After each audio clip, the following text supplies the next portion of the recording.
Welcome to the Waiting Warriors podcast. As loved ones of first responders and military personnel, we often face life situations and challenges that many others don't experience. And while each of us and our experiences are unique, together we can learn from one another and become stronger in this journey of life. Now let's step out of mediocrity. It's time to thrive.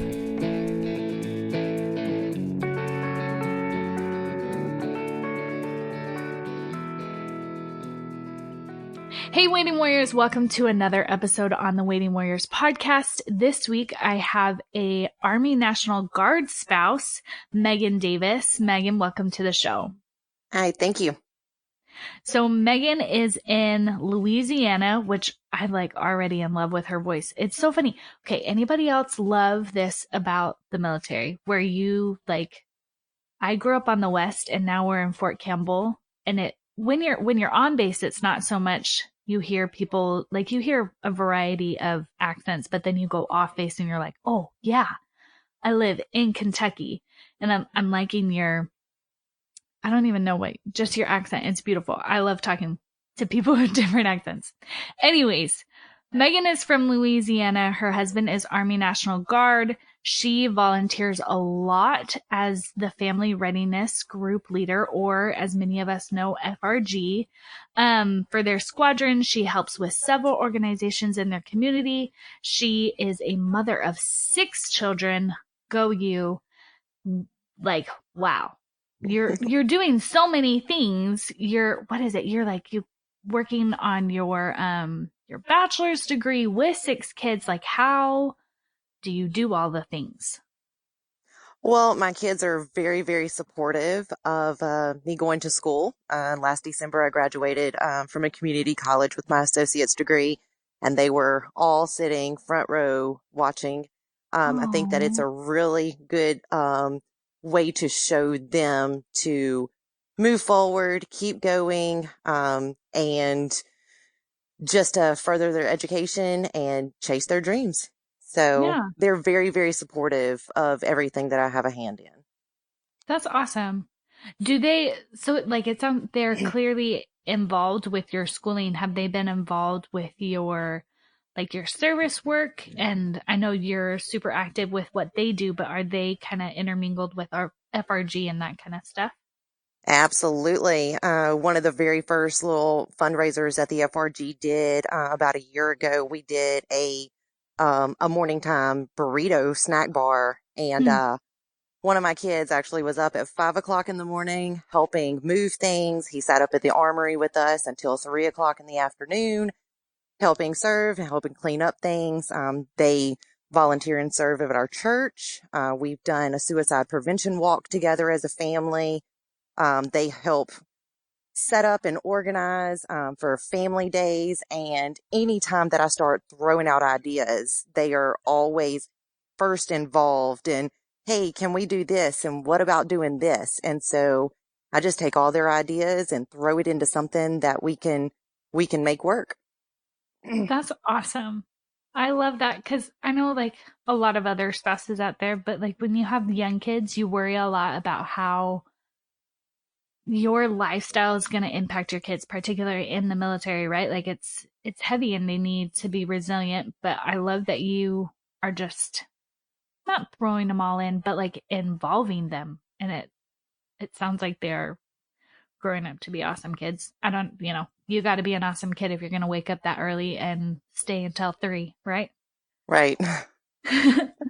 So how has being a waiting warrior though helped you grow? You were doing so many things, but yet your husband is gone and busy with the military all the time. How has that helped you grow?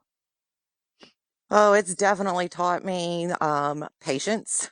I am not a very patient person, but I have very quickly had to learn to be very patient. I have very OCD because we have 6 children. We have to be very firm on planning things and putting things in the calendar. So I have had to learn to start being very flexible, and, not getting too upset when plans change at the last minute. It has taught me to be very compassionate towards others, just because you come in contact with so many different people and so many different things. on a daily basis that it's really just opened my eyes. So when I feel like everything in my world is falling down, I usually have the opportunity to see that, you know what, my situation is not near as bad as somebody else's situation is. And it very quickly gives me an attitude adjustment. Hmm. How have you been able to see that? What has created that empathy inside of you? Well, like you said, I started off as a FRG volunteer and moved into the leadership role, which opened my eyes more to the military community because at that point, my husband and I had barely been married for a year, so I was still brand new and had no Hmm. idea what I was doing. But the more that I started getting involved with the FRG and encouraged to step outside of just the National Guard and our squadron and more into our community, I started volunteering full time with Every Warrior, which was previously known as the Warrior Network. And Hmm. it's a joint force, not just for the Air Force, not just for the National Guard. It's all branches. And we are currently serving on all branches, no matter what their needs are. And so it's really been an eye opener to see the different aspects between the Air Force and the National Guard and, you know, just the different branches that we have here locally, what their trials and tribulations are, because the military is not just black and white, you know, it's so each branch is very, very different.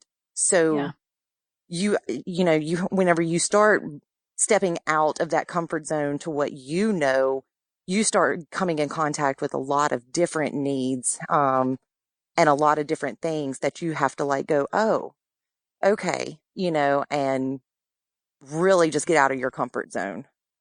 One, that's awesome that that resource exists and that you've been such you've let that be such a big part of your life. And I think that's such a valuable lesson for us. I know, especially especially the super hard times, like the deployment and or even like the worst of just gearing up for the deployment, whatever like the worst time period is for you, it's super easy to just look at ourselves and think, woe is me. But I feel like you're right, is when you get outside yourself and you see other people's stories, you realize how much hard is going on, and it kind of lets you get outside yourself and just want to help other people.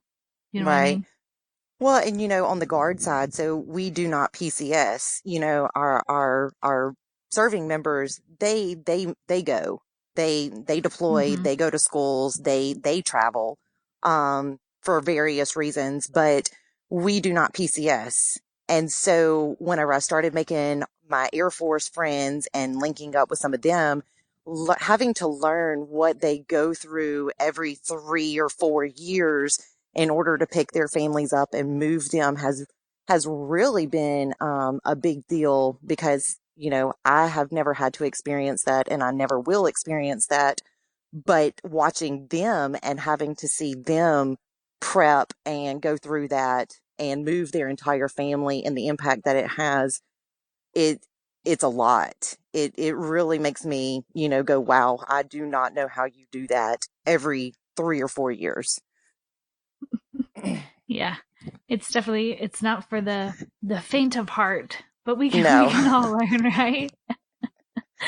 So, as in your roles, or not even like leadership roles, but just with your experience of being involved so long with the military community, what do you feel like has been the greatest lesson for you throughout all this?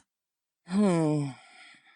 That's a tough one. I guess what I have learned the most is that military life, no matter which branch you're in, is a very lonely life. People tell me all the time, "Well, you knew what you were getting into when you married your husband," and that's not always the case. Like I said, Mm-hmm. military life, you have to be very flexible, and that's not a lot of things that you're prepared for when you marry into this life. And so it's very lonely. It's hard to make friends Mm-hmm. because either you're moving or, in our case, with the National Guard, we're not always located in the same area. So it makes Yeah. it very hard to connect with other spouses that are in your same unit or in your squadron, um, which which has always been my saying. You don't have to do life alone. Yeah. My husband trains with his battle buddies, and they are tight. They are family, and that's what I tell my spouses is, if my husband's watching your husband's back and he's watching my husband's back, we need to have each other's backs. That Ooh, makes us family. yeah. I like that because they talk about that all the time, right? Like that is something that I feel like any civilian knows, like that two soldiers would do anything for each other, but yet, but then us spouses feel so alone. Like shouldn't Absolutely. that feeling should 100% carry over? I love that. Yes, because you see it because they spend so much time in the field together, they train together, they deploy Hmm. together. They're and even whenever they're not, they're still texting and talking and reaching out if somebody's having a hard time, or a kid is sick, or whatever is going on in their family, they're still reaching out to their battle buddies.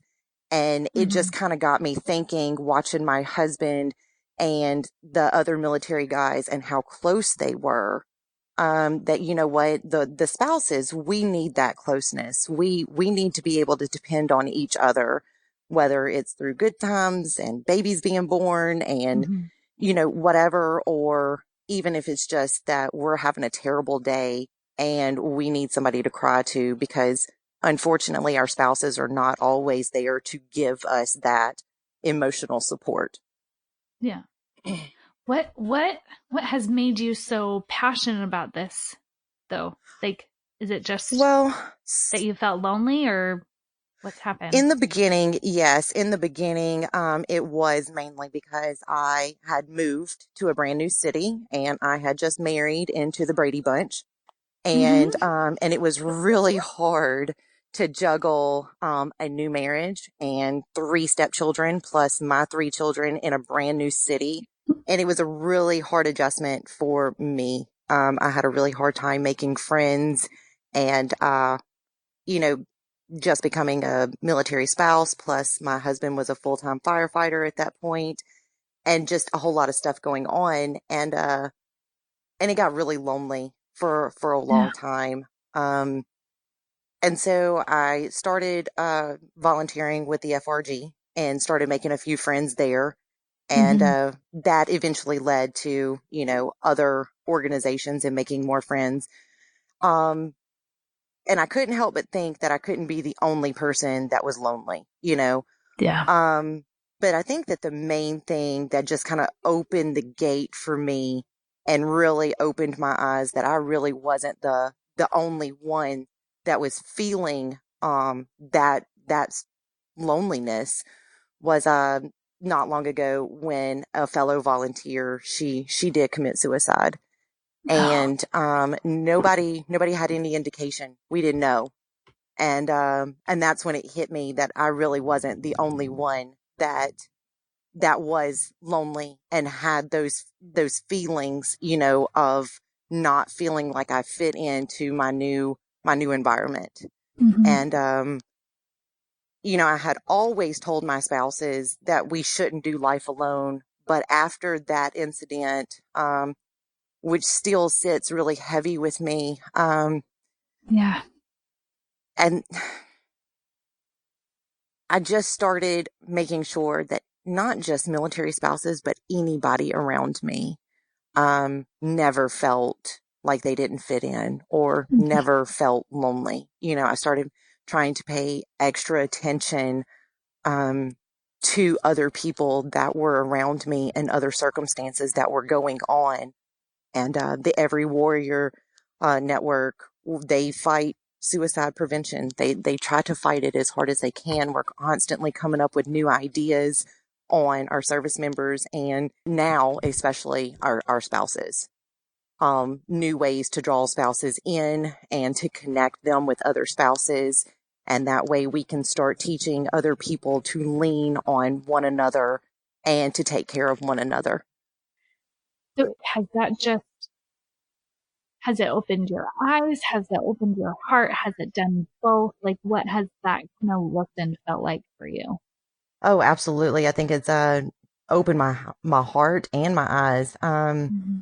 You know, like I said earlier, I think that sometimes me personally, I get caught up into, what's going on in my home, how is this affecting us? How is this going to affect us? And, whenever you stop and you look around, it's easy to see that, somebody else may be going through something as hard as you are, or maybe a little harder. And, Mm-hmm. I think that with being so involved and hearing so many terrible things, and just having the privilege to be a part of those things and help other people through them, I think that it can either harden your heart or it can soften your heart. And I think in my case, it just really hit me in a really soft place, because I do feel like my calling is to help other people. you Mm-hmm. know, um, I do consider that one of my strong points is that I want to help everybody. It doesn't matter what it is. I want to help. And so, but yes, I do think that it has very much softened me and, put me in a completely different, perspective of what this life entails and how it affects everybody around us, and in different ways. Mm-hmm. Oh man, you like have me all teary-eyed again. Um, First of all, like you're just such a beautiful soul. Like thank you for sharing so much with us. But like as you're talking, I'm just thinking about how often I think I've missed opportunities to create more of the community that I want and that like we long for, because I felt lonely and I felt cut off, when really if I had just stepped outside myself, I would have seen that most people around me are feeling that way. And I think as you're talking, I was just thinking about how if we just open our hearts and our eyes like you have, we'll see that and our community can just grow and and I just love think on each that, other more. yeah, and I think it has to do with just taking an inch step out of your Yeah. comfort zone. Just walking out of that comfort zone just a little bit, because I was never really a very social person, and I didn't have a whole lot of friends.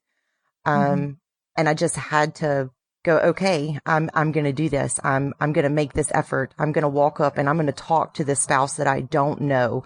And I won't lie, before I go to any kind of function or any kind of military ball, I have to give myself a pep talk and go, okay, we're Me going to meet somebody too. new today.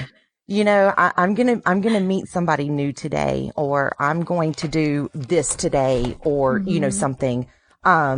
It's one of those things to where I have to look at myself in the mirror and go, you know what? You can do this. You can take another step out of that comfort zone and possibly influence somebody else by doing that. I love it.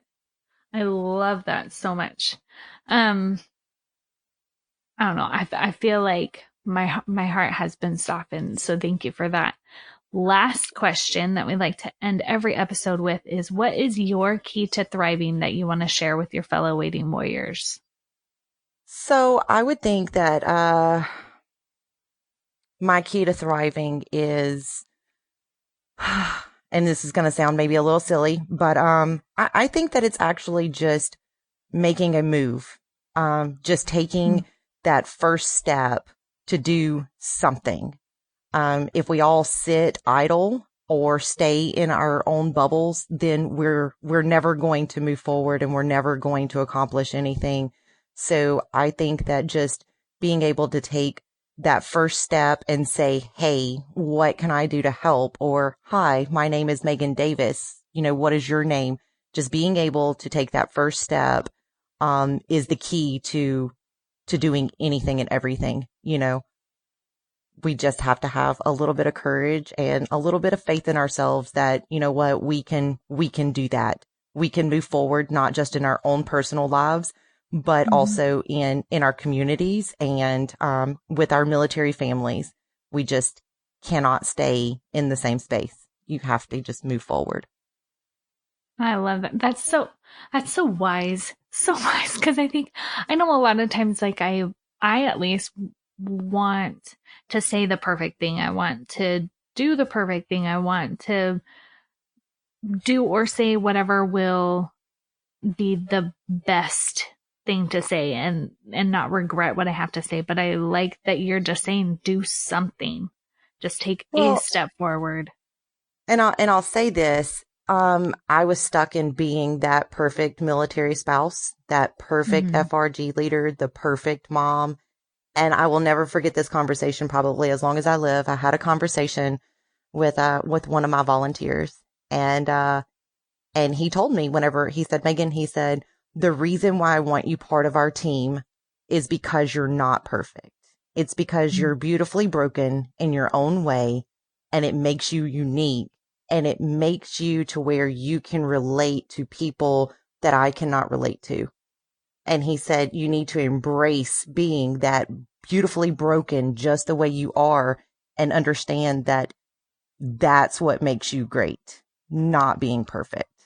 And when he told me that, it was like a light bulb went off that I wasn't designed to be perfect, So we don't always have to say the perfect thing or do the perfect thing or dress the perfect way or be the perfect mom. It's just embracing who you are and understanding that everybody is broken. And that's what makes us awesome. That's what makes you perfect. That's so, that's beautiful. That's empowering. And that's, I don't know, very freeing. You know what I mean? Like we don't have to be anything. We just have to be ourselves. And that is how we will connect with other people, is by being ourselves. Absolutely. Thank you for sharing that. That's awesome. That is so awesome. If people want to connect with you, if they want to continue the conversation with you, what is the best way for them to do that? So, I'm on Facebook, just like everybody else in the world. They can find me. It's, Meagan Davis, and, they can send me Facebook messages or, send me friend requests. I usually am always willing to connect with any military spouses, through Facebook. Mm-hmm. Awesome. Well, guys, go say thank you to Meagan. I don't know, maybe I'm just super emotional, but I've kind of gotten teary-eyed a few times today.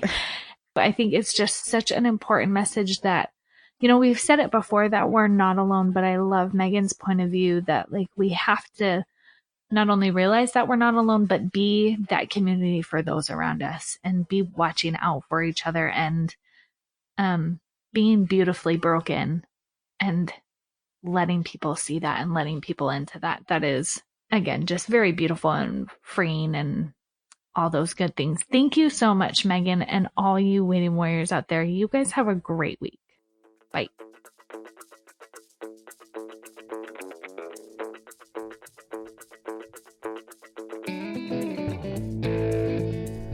Hey, fellow waiting warriors. Since I know you are loving this podcast and being able to connect and learn from others, I need you to go and write a review for the podcast.